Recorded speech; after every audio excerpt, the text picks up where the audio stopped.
쉬운 회차일 줄 몰랐는데 좀 후회가 되긴 하네요. 대신 빨리 끝내면 되죠. 자, 이제 일반분표부터 보겠습니다. 진짜 이거 회차 가리면 그 시험 가리면 전산회계 1급 같아요. 약간 느낌이 너무 쉽죠. 1번부터 보겠습니다.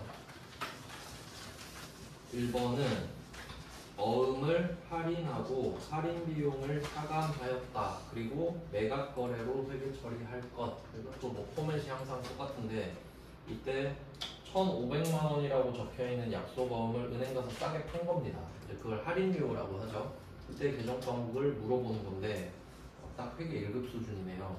그럼 이때 계정 과목은 매출 채권 처분 손실이 되겠습니다.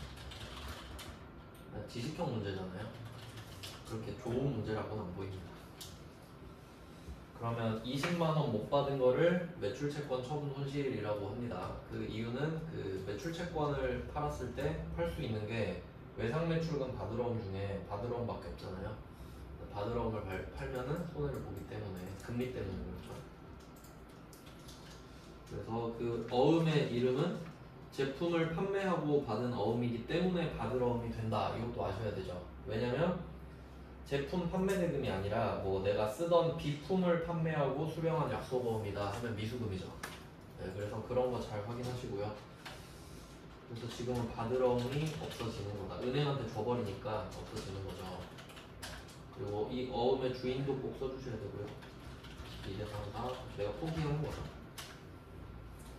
그리고 나머지 1,480만 원은 보통요금으로 받았다. 네. 너무너무 쉽네요. 2번. 2번은 DC형 퇴직연금 제도를 쓰고 있군요. 그 확정급여형, 이것도 전산회계 1급에서 많이 나오는데, 확정급여형 DB형은 퇴직연금 운용자산 자산이고, 확정기여형은 DC형. 이건 직원 통장에 바로 꽂아버리는 거죠. 그래서 500 또는 800 퇴직급여 비용이 듭니다. 이걸 알고 이것도 회계 1급 수준입니다. 그래서 이거를 확정 기여형이니까 500번 생산부 직원 확인하시고 500번 퇴직급여를 써주시면 됩니다.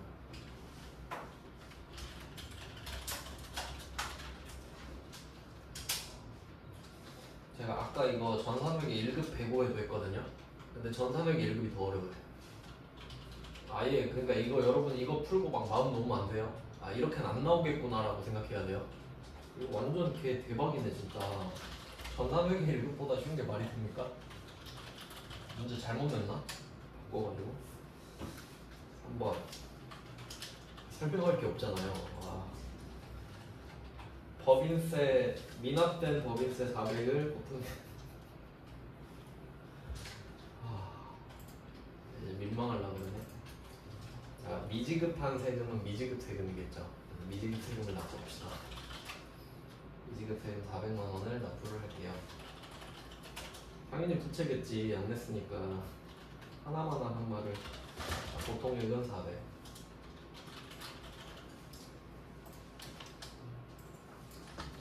드릴 말씀이 없네요. 그래서 미지급 세금으로 돼 있는 거는 두 가지 케이스가 있어요. 첫 번째는 부가가치세 정리된 거 있죠. 그 분기 말마다 정리하잖아요. 예수금이 얼마고 대급금이 얼마고. 그럼 보통 예수금이 많죠. 그러면 그때 미지급 세금이 되어 있죠. 그러니까 분기 말마다 미지급 세금은 찍혀 있을 거예요. 근데 법인세 거는 왜 있냐면 이게 왜 그러냐면 법인세는 12월 31일에 정리를 하거든요. 그러니까 12월 31일에 그 결산 때 하는 거 있잖아요. 뭐 법인세 비용 얼마 하고 선납세금 얼마 이런 거 있죠. 그리고 그 밑에 추가 계상액 있잖아요. 그게 미지급 세금이야. 왜냐면 이게 결산이 12월 31일이잖아요. 근데 법인세는 3월에 내거든요.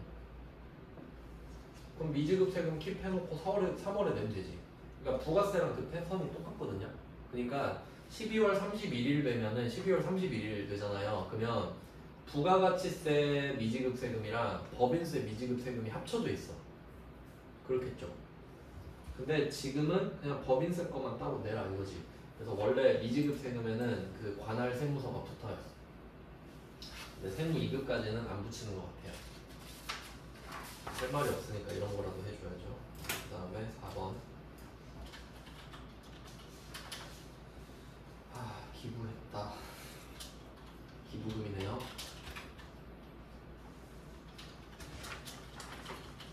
기부금 하면 여러분 세무 2급 배웠잖아요. 그럼 이거 생각해야 돼요.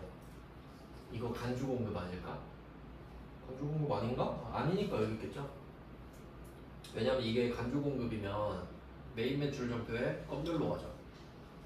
그럼 뭐지? 사회복지 공동모금에 이게 그 좀 약간 그 기부하는 게 사회복지 공동모금에 있죠. 이게 제가 알기로는 어떤 느낌이냐면 여러분이 기부를 하고 싶어요. 근데 그 법정기부금, 지정기부금 이것도 배웠죠. 법정이 더 많이 해주잖아요. 근데 만약에 내가 아는 고아원이 있어요. 내가 개인적으로 아는 고아원. 거기다가 기부를 해버리면 지정이거든요. 그러니까 세금을 좀 덜 깎아줘. 근데 사회복지 공동모금회라는 게 있어요. 이건 뭐냐면 내가 여기다 기부를 해놓으면 이쪽에서 판단을 해서 급한 데부터 기부를 해줘요. 그 차이 아시겠나요? 그러니까 이게 공공성이 더 강하다는 거야. 그러니까 내가 아는 고아원에다 기부를 하면 그쪽은 사실 돈이 많이 안 필요한데 내가 많이 줘 버릴 수도 있지. 그러니까 그건 지정으로 빼버리고 이런 식으로 하면 법정으로 빼면서 면세가 돼요. 그 취지 아시겠죠? 어쨌든 근데 일반 전표 냈잖아요. 근데 간주 공급도 여러분 아시니까 생각해보라고. 그러니까 개인적으로 하는 기부가 아니라 공공성이 강한 기부라서 국가에 주는 거랑 같다 보는 거예요. 그래서 면세가 돼요. 뭐 그것까지 아시면 제일 좋고. 그럼 비품을 줘봅시다. 도입한 300만원짜리 비품을 줘봐요. 그럼 이거 하면서 뭔가 느낌이 여러분 기부금 하면 저교팔 많이 봤을 거예요. 근데 저교팔은 재고자산 전용. 비품은 재고자산 아니죠. 내가 지금 쓰려고 샀다가 그냥 줘버린 거잖아. 짬처리 하는 거잖아요. 그럼 얘는 감가상각 누계액의 이슈는 있어요 원래. 근데 그걸 안 낸 거야. 그리고 저교팔은 절대 나올 수가 없지. 왜? 저교팔 자체가 팔아야 되는데 안 팔았다는 뜻이죠. 근데 비품은 팔려고 사온 거 아니거든. 그래서 그 정도 알아도 돼요. 간주공급이 아닌 이유. 그리고 원래 감가상각 누계액이 있어야 되는데 무시한 것 같다. 왜냐면 4일 전이죠. 원래 한 달치 해야 돼. 감가상각. 그거 내려면 낼 수 있어요. 네, 그 정도까지 대비할게요. 지금 너무 할 게 없다. 자, 5번. 자, 5번 청소용품을 살게요. 간이영수증을 받았어요. 그럼 상대방은 직전 연도 공급대가 4,800 미만의 간이과세자예요. 그러니까 부가세가 들어있는데 못 받아요. 자, 청소용품은 소모품비 하셔도 되고 상호용품비도 정답으로 나온 적이 있는데 그것까지 외우실 필요는 없고 그냥 소모품비로 퉁칠게요. 솔직히 너무 쉽죠? 전산회계 1급도 이렇게 많네요. 그 아닐까? 출제자가 자기 아는 사람이 전산세무 2급 시험 본다 해서 쉽게 낸 거 아닐까? 그거 아니면 진짜 설명이 안 되는데? 이게 진짜 말도 안 돼. 이런 건 좀 힘 빠지지 않나? 공부하는 사람들이? 문제 2번 볼게요. 1번은 진짜 너무 쉽게 나왔고 2번도 기대가 되네요. 1번 하이마트에서 탕비실에 비치할 목적으로 냉장고. 그럼 이걸 이렇게 바꿀 수도 있죠? 대표이사 집에서 쓸 목적으로 산 냉장고 하면 불공제 돼버리죠. 그리고 지금 현금영수증 받았잖아요. 그럼 그렇게 되면 아예 일반 종표에 적어버릴 거예요. 대표 집에서 쓸 거는. 맞죠? 그리고 가지급금으로 쓰겠지. 어차피 빌려준 거니까. 그러니까 그런 걸 생각해야 수준이 늘지 이딴 거 풀어봤자 뭐 재미가 없잖아요. 실력이 전혀 늘지 않죠. 근데 여기서는 우리가 쓸 거니까 비품이 되겠고요. 비품 300. 네, 그리고 여기 안에 결제 수단이 현금인가?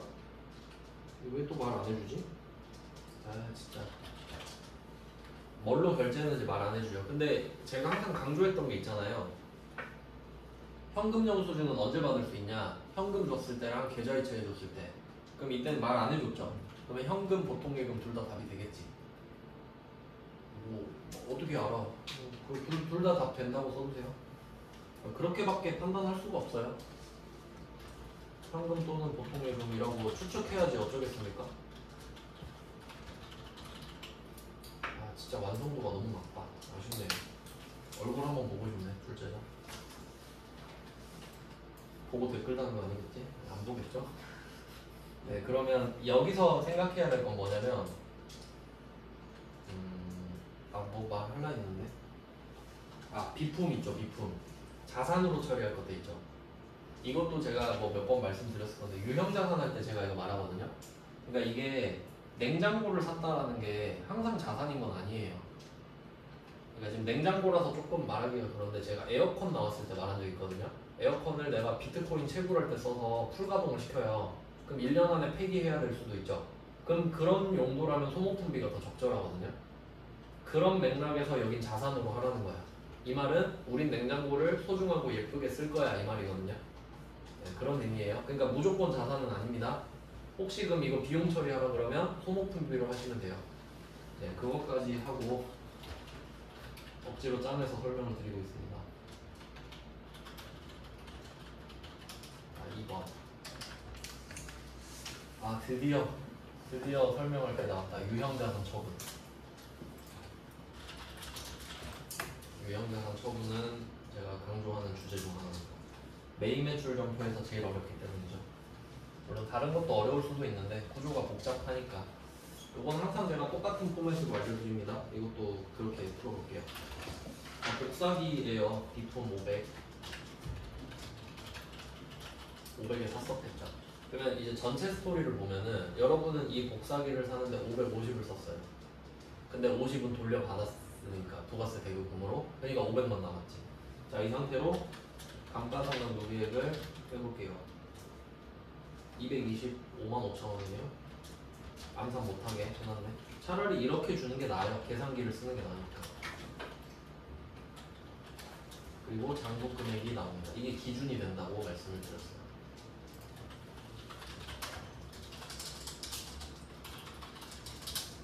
274만 5천 원입니다. 그럼 우린 이것만큼은 받고 싶어요. 최소. 자, 그리고 이걸 팔았죠. 200만 원에 팔았습니다. 처분 금액 200. 그러니까 항상 헷갈리실 건데 이 처분 금액을 구할 때는 부가가치세를 제외한다죠. 왜? 어차피 220을 받아도 20은 세무서에 낼 거잖아요. 그러니까 내가 받는 돈은 200이죠. 그래서 처분 금액은 부가가치세 제외. 자, 이렇게 두 개를 퉁치고 나면 처분 금액에서 장부 금액을 뺐을 때 항상 처분 금액에서 빼야 됩니다. 그럼 이때 마이너스가 나오면 손실이고 플러스가 나오면 수익 이익이죠. 그럼 이때 마이너스 나오죠. 처분 손실 74만 5천 원이 되겠습니다. 자, 이렇게 세팅을 하고 풀라고 제가 추천을 해드리죠. 요거 먼저 세팅하시고 이제 분계를 해봅니다. 감가상각의 비품 먼저 털어주고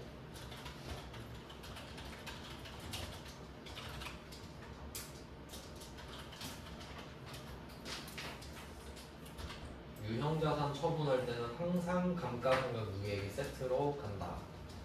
그래서 아까 그 기부할 때도 4일 뒤에 그 줬는데 원래는 감가상각 누계액이 들어가야 된다 했죠? 근데 요새 장난쳤던 거를 좀 말씀을 드리면 아마 그 문제는 이렇게 냈었던 것 같아. 이게 취득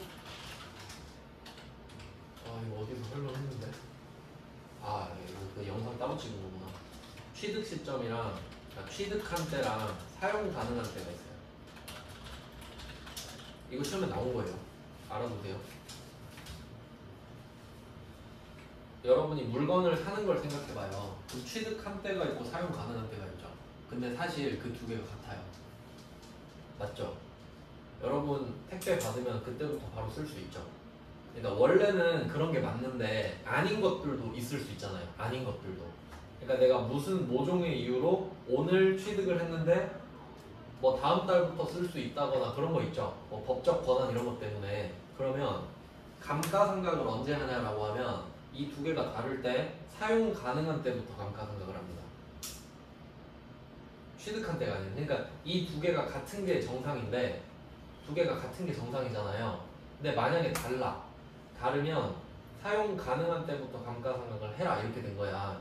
그러면 저 같으면 아까 그 기부한 문제 있죠. 5월 1일에 사서 5월 4일인가 기부했거든요. 5월 5일인가? 그러면 이렇게 되는 거야. 한번 볼까요? 아니, 그렇게라도 해야 세무 이급이 돼요. 아까 기부한 거 있잖아요. 5월 5일 어린이날 기부했네 이거. 그럼 이렇게 내요 저는.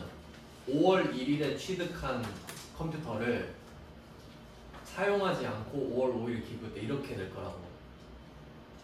그래야 감가상각 누계액이 안 들어가요. 근데 만약에 이 사이에 5일 썼잖아요. 쓴 걸 주면 좀 치사하긴 한데 쓴다고 하면 감가상각비 한 달치 해야 된다고요. 그런 차이가 있다고. 그래서 이걸 말을 한 적이 있기 때문에 말씀드린 겁니다. 감가상각과 관련된 거잖아요. 무형자산에서 낸 적이 있거든요. 나와서 말씀드렸어요. 그 다음에 받을 돈 우리 220 받아야 돼. 보통일은 220 부가세 예금은 20 그리고 처분 손실 라고 나왔죠? 74만 5천 원인가 나왔죠? 이렇게 풀어주시면 됩니다. 1번, 2번, 3번 처분 손실. 그리고 이때 보통예금으로 내면은 너무 쉬우니까 보통 어음 받았다 이렇게 많이 내죠. 어음을 받았다 미수금 되죠.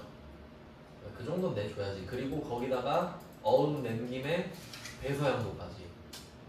상대방이 배서양도 했다 그러면 난 배서양수고 그 A 이렇게 적어줘야겠죠. 그렇게 해야 오답률이 높아진다. 네, 너무 쉽게 나와서 참 아쉽다. 네, 그나마 조금 생각해봐야 되는 문제가 나왔고요. 네, 3번으로 가겠습니다.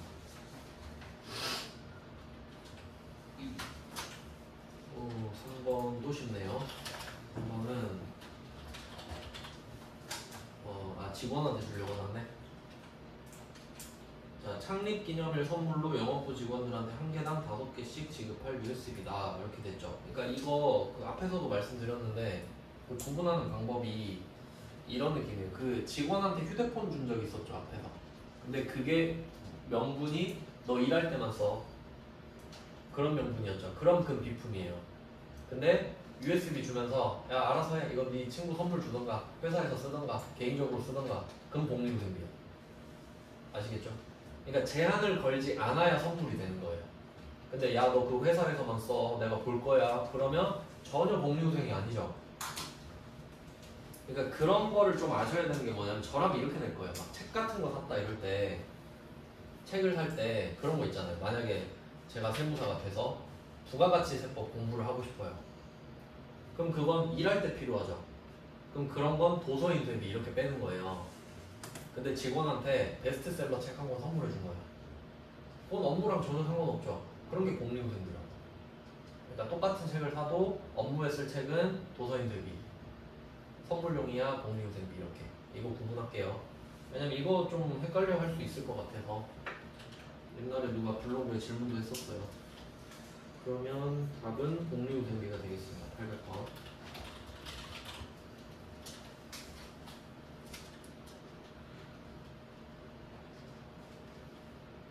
네, 너무 쉬워서 좀 적는 시간도 없거든요. 500 하고 부가세 배급금 인정받을 거고요. 그리고 세금 계산서를 받았으니까 네. 그 다음에 외상 미지급 딱히 뭐 할 말이 없네요. 얘도. 근데 USB는 업무용에만 쓰라고 하기가 좀 민망해요. 갖고 가버리면 되기 때문에 그 성격 자체가 정해져 있다 보시면 될 것 같아요. 휴대폰은 좀 통제가 가능하잖아요. 업무용 폰으로. 그 다음에 4번 문제 가겠습니다. 기계장치의 내용 연수를 연장시키는 여기서 자본적 지출을 확인하시면 되겠죠. 근데 아니나 다를까 밑에 자본적 지출로 처리하라고 되어 있기 때문에 역시 난이도는 없습니다. 그 밑에 세금 계산서를 받았는데 이거는 아까 회계 1급 때도 같이 했는데 아까 그 기억나요? 회계 1급 때? 지금 기계장치잖아요. 그럼 얘는 부가가치세를 돌려받을 수 있죠. 근데 그 이후에 회계에서 자본적 지출이냐 수익적 지출이냐 이렇게 가는 거예요. 그럼 만약에 이 문제에서 수익적 지출이면 그러니까 이땐 그렇게 나와야겠지. 내용 연수를 연장시키지 않는 부품을 교체했다 이럴 수 있죠. 그럼 그게 수익적 지출이고 수선빈 걸 하셔야지. 항상 반대 상황을 생각해 보셔야 돼요. 특히 이렇게 쉬운 문제 풀 때는 진짜 영양가가 하나도 없습니다. 지금 기출 문제가. 네, 죄송해요. 잘못 골라갖고. 기계장치 1200 종이 세금 계산서도 체크하셔야 되죠. 네, 세금 계산서니까 뭐 상관은 없는데 여기에 대한 가산세도 없죠. 우리 입장에서는 늦게 받지만 않았다면 네, 그냥 풀어주시면 되겠고요. 5번 5번도 쉽네요. 5번은 수출이에요. 직수출인데 수출 신고일에 X 치시면 됩니다. 수출 신고일은 절대 안 씁니다. 아무 때도 쓰지 않습니다. 그냥 수출을 신고한 날이에요. 그냥. 그래서 우리는 무조건 선적일, 기적일을 쓰기 때문에 선적일 확인하시고 그럼 오늘이 9월 27일이고요. 그 다음에 9월 31일에 돈 받기로 했다. 이건 클래식 아닙니까? 지금 9월 27일인데 9월 30일에 환율 알 수 없죠. X 이렇게 푸는 겁니다. 그러니까 이게 장난을 치고 싶었던 것 같은 거야 지금. 근데 이 문제는 좀 각색을 해볼까? 이거 너무 쉬운데? 제가 문제를 그냥 만드는 게 나을 것 같아요. 너무 쉬워서. 그럼 지금 답은 3만 달러 곱하기 1150원이잖아요. 이거 못 곱하시는 분 없죠? 곱하면 답 나오는 거 아시죠? 근데 저는 이렇게 될 것 같아요. 3만 달러를 팔기로 했는데 10,000달러는 3,000달러는 계약금으로 받은 거죠. 3,000달러는 계약금으로 받았다. 오늘 받았다. 오늘 받았다. 환율 나왔으니까. 3,000달러는 오늘 받아요.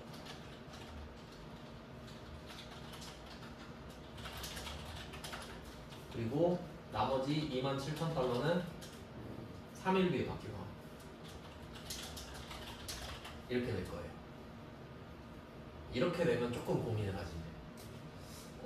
오늘 받았네. 그리고 3일 뒤에 바뀌었네. 근데 여기서 오늘 받았을 때 포인트는 뭐냐면 환전을 했냐 안 했는데 저는 환전을 안 했다고 하겠습니다. 자, 환전 여부 같은 경우는 지금 달러로 받을 거 아니에요. 그러니까 상대방이 굳이 원화로 바꿔서 나한테 주진 않겠지. 달러 좋은 거 다 아니까. 그래서 그냥 달러 쏴줘 버린 건데 우리도 달러를 쓰니까 받아서 가만히 있었던 거예요. 그러니까 이거를 3,000달러를 오늘 받았는데 환전을 안 했어요. 그리고 27,000달러는 3일 뒤에 바뀌고 한 거야. 자, 그럼 이때는 회계 처리가 어떻게 되냐면 자, 일단 보통 예금으로 들어왔죠? 자, 그럼 얘를 얼마로 쓸 거냐 이거잖아요. 일단 3,000달러는 팩트예요. 여기다가 오늘 환율로 곱해요. 이유는 환전을 안 했죠. 그럼 이게 무슨 의미냐면 돈을 받든 못 받든요. 그냥 우리는 생각을 해볼 수밖에 없어요. 환전을 안 했기 때문에 이 달러를 안 받아도 오늘 환율이 얼마지? 하고 네이버 쳐보고 돈을 받았어도 환전을 안 했잖아요. 그럼 그냥 오늘 환율 얼마지? 이렇게 된다고. 그러니까 3,000달러를 받았지만 환전을 안 했기 때문에 그냥 네이버에 쳐본단 말이에요. 그리고 그 금액으로 생각을 하는 거지 그냥. 환전을 안 했으니까. 그리고 나머지는 외상 매출금이죠. 외상 매출금이 27,000달러잖아요. 그리고 얘는 어떻게 하냐? 얘도 오늘 환율이지. 왜? 3일 뒤 환율을 내가 어떻게 알아? 그래서 이 정도는 맞히셔야 됩니다. 이 정도 낼 수 있죠? 맞히셔야 돼요. 지금 문제 너무 쉬우니까. 그럼 결론. 제품 매출은 얼마인가요? 하면 지금이랑 똑같지. 3만 달러 곱하기 1150 똑같으니까. 네, 이렇게 된다는 것까지만 알아도 돼요. 이 정도는 낼만하죠.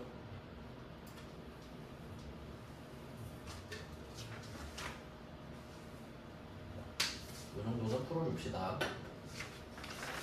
근데 만약에 오늘 3,000달러 받았는데 환전을 했다. 그러면 여기 지금 9월 27일에 선적일이 1,150원 있죠. 이거 기준 환율이거든요. 그럼 내가 오늘 3,000달러 받아서 환전해버리면 환전 환율을 또 줄 겁니다. 왜? 분명히 다르니까. 그럼 그때는 보통 예금을 환전환율로 곱해야겠죠. 그러면 제품 매출이 달라지는 거예요. 원래 그게 포인트예요, 이 문제에서. 넘어갈게요. 지금은 쉬운 문제만 나와서 별로 와닿지 않으시죠? 이제 결산 가겠습니다.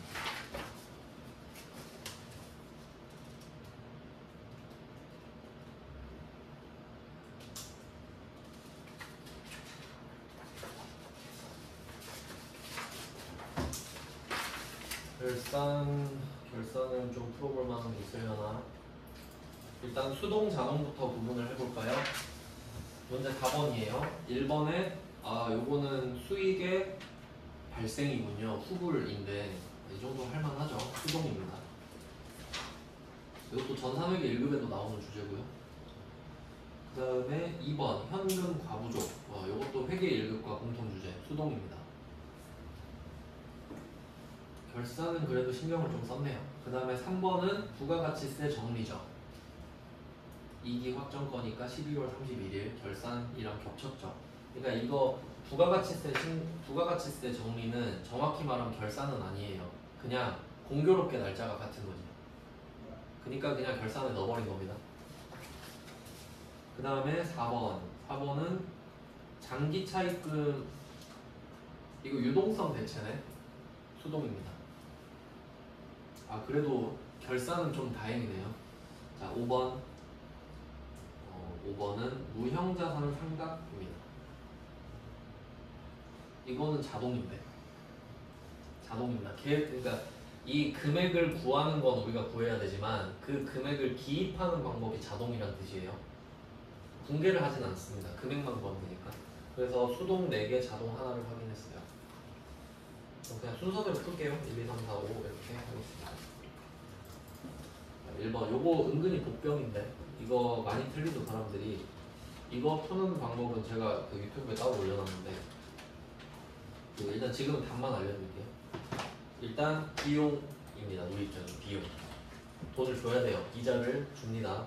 그리고 선불인지 후불인지 따지는데 당연히 후불이죠. 이자는. 그래서 비용 플러스 후불 이렇게 붙으면 계정 과목이 미지급 비용이 나옵니다. 부채고요. 줘야 되는데 안 줬다. 이런 느낌이 있죠. 미지급금과 미지급 비용은 완전 다릅니다. 미지급금은 오늘 돈을 줘야 되는데도 안 준 거예요. 그러니까 물건을 받았는데 돈을 안 준 거라고, 미지급금은. 근데 미지급 비용은 아직 안 줘도 돼서 안 주는 거예요. 그 정도 차이가 있어요. 자, 그럼 이렇게 해서 이자를 한번 찾아볼까요? 이자.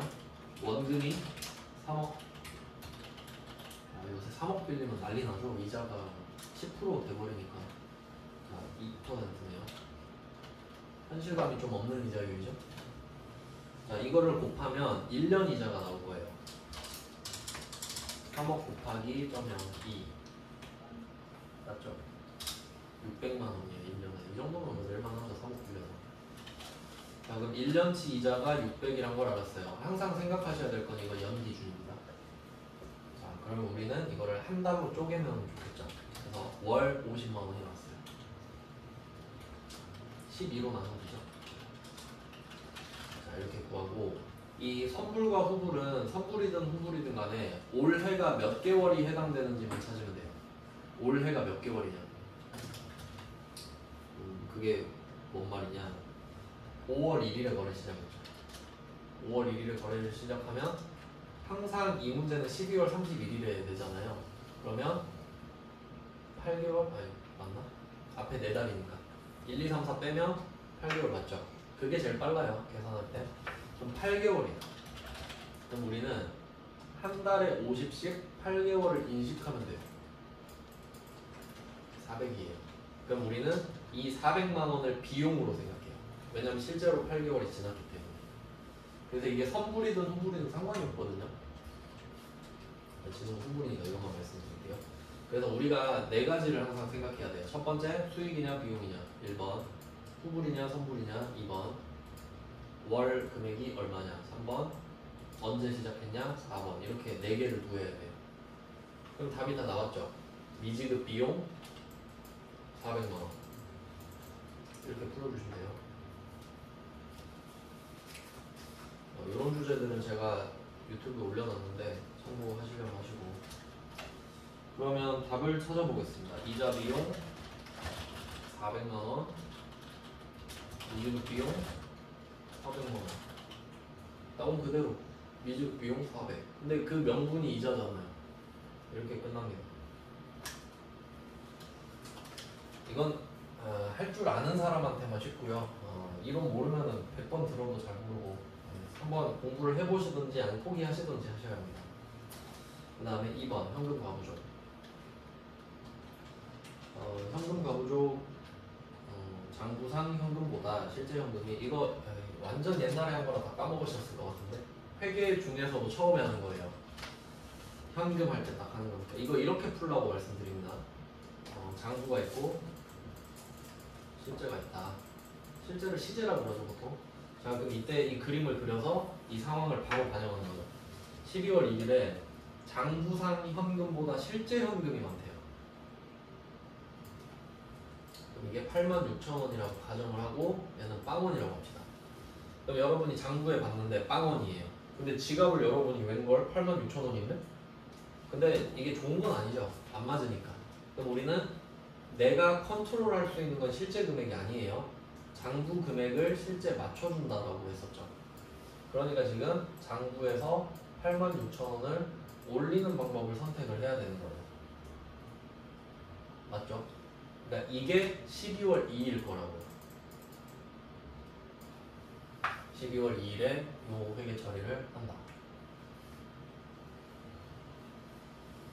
그럼 12월 31일에 회계 처리를 생각해보면 12월 1일에 그러면 장부상 86,000원으로 올려야 되잖아요.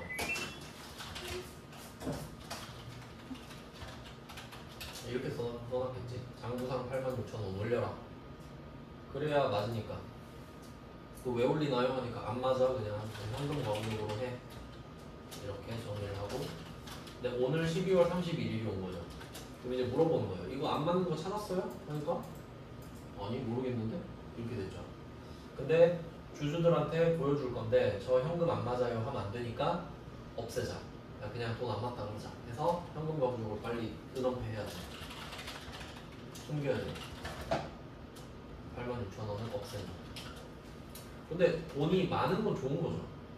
근데 이유를 모를 뿐이지. 그래서 이거는 잡이익으로 처리를 하죠. 그래도 회계 1급에 나올 만한 문제네요. 네, 다 이렇게 보시고 3번 보겠습니다. 3번은 좀 괜찮네요. 이거는 좀 괜찮군요. 자, 3번 문제는 부가가치세 정리인데 요거는 포맷이 정해져 있습니다. 차변에 부가세 예수금 땡땡, 대변에 부가세 제조금 땡땡 이렇게. 자, 요렇게 딱 기본 포맷이 잡히는 거죠. 그러니까 내가 걷었던 부채 털고 내가 냈던 자산 털고 이렇게 정리가 되는 거예요. 그래서 이때 답을 정해보자 하면 이게 미수금이 나올 수도 있고 미지급 세금이 나올 수도 있는데 부가세 예수금이 더 크면 미지급 세금이 되죠.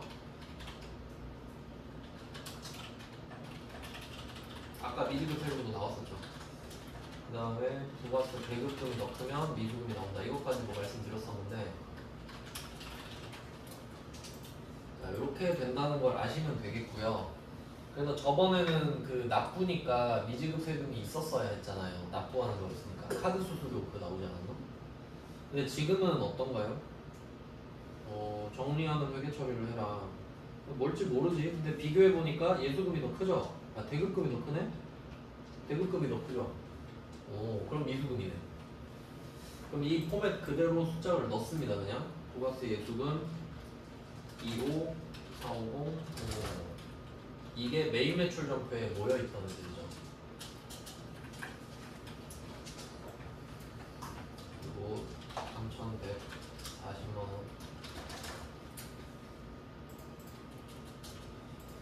자, 이렇게 됐습니다. 그러면 미수금이 나오는 거는 아시겠죠? 그거면은 답이 너무 쉽지 그럼. 근데 여기에다가 가산세도 있고 세액공제도 나오고 이거 다 배웠던 거네.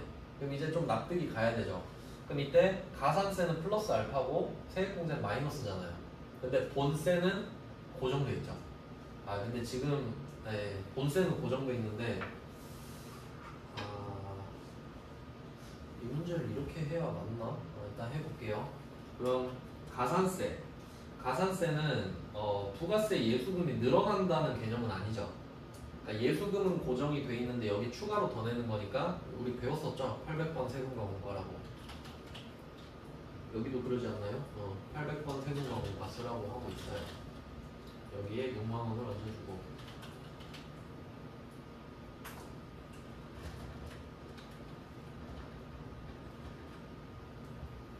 네, 6만 원을 얹었고요. 그 다음에 전자신고세액 공제. 요거는 자비익으로 보통 하거든요. 자비익은 10,000원이죠. 이거는 금액 말 안 해줘도 아셔야 됩니다. 그러면 원래는 이 두 개를 퉁쳐서 뺀 금액이 본세가 돼야 되는데, 그러니까 지금 이 내용을 좀 보면은 이 부가세 예수금에서 부가세 대금금을 뺀 게 본세예요. 부가가치세. 본세는 정해진 거예요. 그러니까 이만큼 내야 된다는 건 정해진 거잖아요. 근데 내가 잘못한 게 있어서 6만 원을 더 낸다. 그리고 잘한 게 있어서 10,000원을 덜 낸다. 그러니까 본세랑 별개인 겁니다. 얘는 플러스 알파고 얘는 마이너스 알파고 이렇게 되는 거니까. 근데 우리는 본세와 플러스 알파 플러스 마이너스 알파를 알았는데 이제 알고 싶은 건 결국 얼마 내냐죠. 얼마 받냐죠. 그러니까 그 결과물만 따로 모아서 적어놓는 거예요. 그래서 지금 이 대급금이 그래도 훨씬 크잖아요. 그래도 결과적으로 미수금이 나오는 거죠. 뭐 마지막 금액은 찾으실 필요 없었고.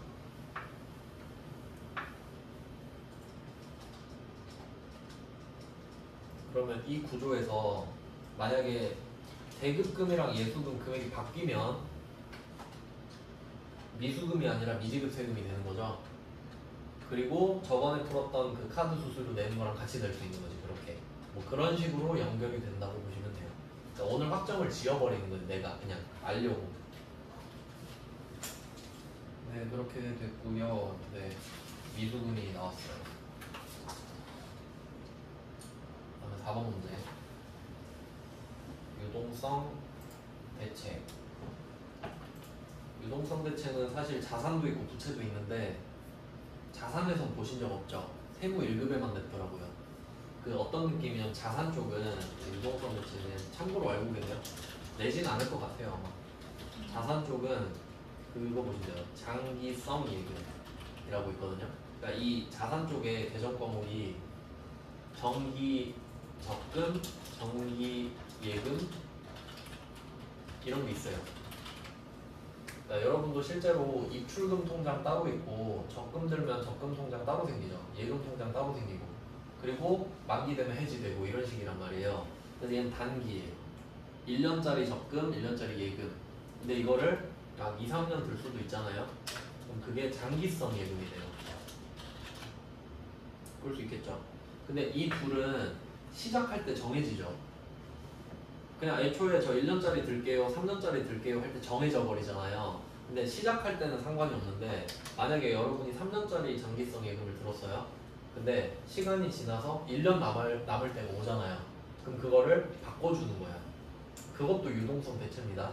근데 내질 않는다고 세무 2급에. 근데 내도 이상하진 않죠. 그냥 알아두시면 되고. 이제 부채는 이거랑 똑같은 게 내가 돈을 빌리는 거죠 이제. 그러면 처음에 단기 차입금인지 장기 차입금인지 정해지죠. 처음에 이렇게 되잖아요. 이 느낌인데 근데 그럼 단기 차입금은 바로 갚으면 되죠. 그냥 단기니까. 근데 장기는 처음에 장기 차입금 해놓으면 안심하잖아요. 아 5년 뒤에 갚으면 되지 이런 느낌인데 1년 남았을 때 바꿔주는 거 있죠. 유동성 장기 대체. 그러니까 그건 부채 유동성 대체인데 사실 자산 쪽은 안 해도 돼요. 왜? 그냥 모르다가 받으면 기분 좋죠. 근데 부채는 그럼 되나? 안 되지. 부채는 모르면 큰일 나지. 그러니까 부채는 하는 것 같아요. 뭐 그 정도로 이해를 합시다. 그래서 유동성 장기부채가 나온 적도 있다. 얘는 단순히 어제 이론에도 나오지 않았나요? 아닌가? 회계 때 했나? 네, 헷갈리네. 하루에 다 해버리니까. 하여튼 이로 하는 거예요 지금.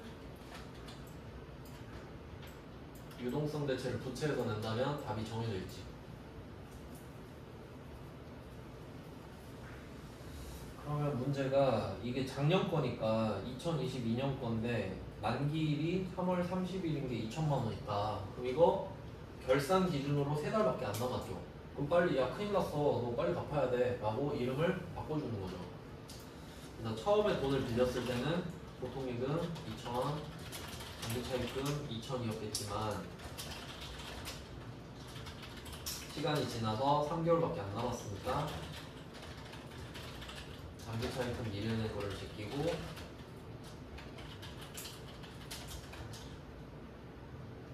유동성 장기부채를 넣어라.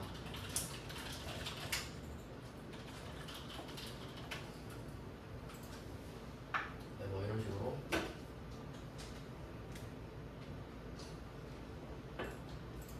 답이 정해져 있죠. 거래처 똑같고 금액 똑같고 자리 정해져 있고 보너스 문제인데, 네, 여기서 응용 문제가 세무 2급에서는 2번인가 나왔는데 여기서 만기를 늘려줬다 할 수도 있죠.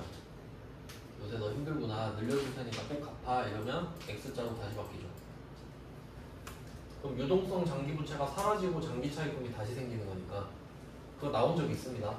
이것까지 정리하셔야 돼요. 2번인가 나왔어요 세무 2급에. 제가 드린 자료에도 있어요. 한번 보시고. 자, 근데 지금은 답이 이렇게 되고요. 그 다음에 5번. 이것도 제가 나름대로 그 어렵다고 생각해서 했는데 조회수가 영 안 나오더라고요. 무형자산 상각인데.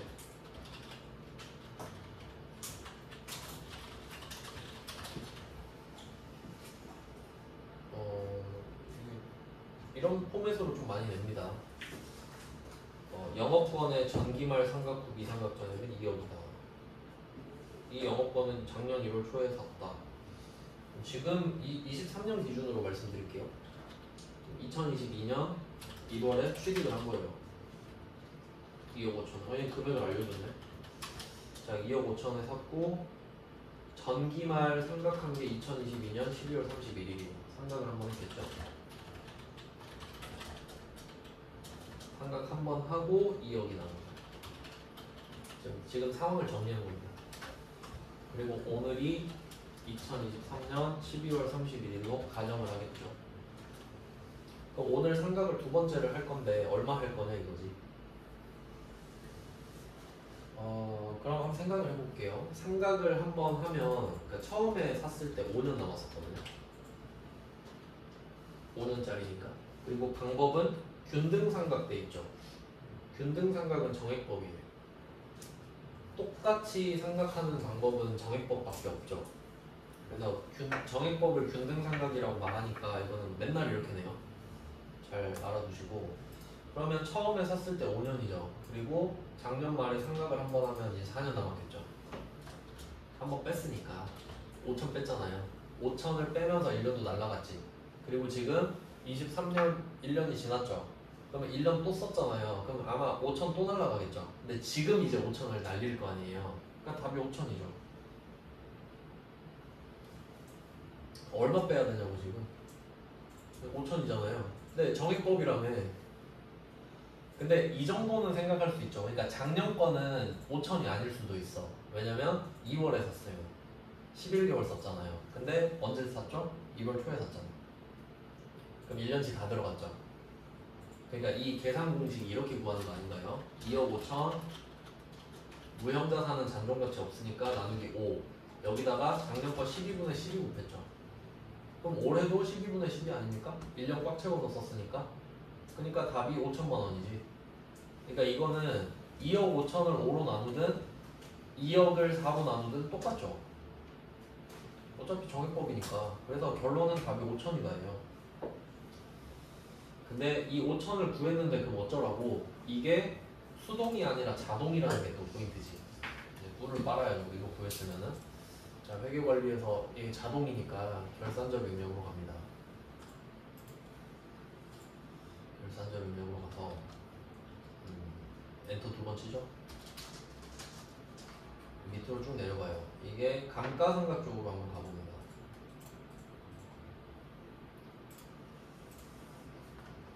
삼각 쪽으로 가보면은 감가상각 쪽에 자산이 5개 있고 그 밑에 대손상각 2개, 무형자산 상각비에 영업권 있거든요. 여기다가 5천을 써주시면 됩니다.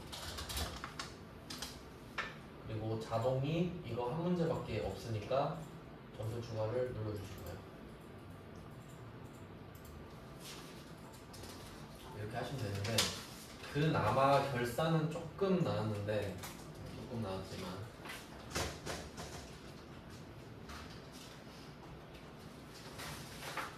이번 회차는 조금 많이 아쉽네요.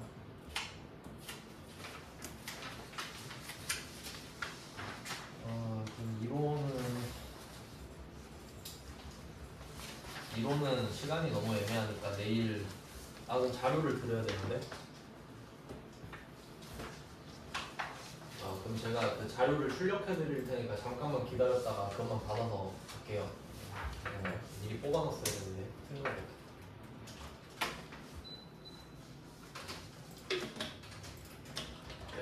지금 싸세요. 제가 자료만 드리고 그거 받아서 가세요. 104회 드릴게요. 이론은 내일 이거 마무리하고 104회로 하겠습니다.